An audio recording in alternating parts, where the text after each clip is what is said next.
महाराष्ट्र नामा live बातमी विश्वासाची सर्वसामान्यांच्या hakka 2007 ते 2022 ही 15 वर्ष मी शिरूर शहर विकास आघाडीतर्फे शिरूर नगरपालिकेचं काम केलं. तिथे मी आणि माझे सर्व सहकारी मित्र आम्ही मिळून ते शिरूर नगरपालिकेचं चांगलं काम करण्याचा प्रयत्न केला आणि त्या काळात आमचं चांगलं काम झालेलं आहे असं मला वाटतंय.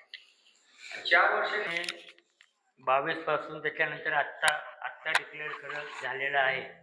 आणि इलेक्शन झालं असताना पूर्वी माझे वडील हयात होते.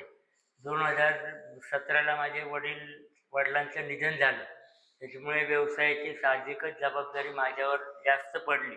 आमचे वेगवेगळ्या राज्यात आमचे बिझनेस आहेत आणि त्या बिझनेसच्या निमित्ताने मला थोडंसं आता बिझनेसची जबाबदारी माझ्यावर जास्त असल्याने मुलगा आत्ताशी माझा बिझनेसमध्ये आला आहे वर्षभरापासून. पण मोठा बिझनेसचा पसारा असल्यामुळे आणि वैयक्तिक आपण जर लक्ष नाही दिलं, फक्त राजकारण या समाजकारण करत बसलो तर त्याचा बिझनेसचा इफेक्ट होईल. या कारणाने मी खरं याच्यातनं मग नुसतंच पॅनल टाका आणि आपण आपलं लक्ष विकेंद्रित करा. पॅनल टाकून उपयोग नाही. मला काही राजकारण करायचे नाही. मी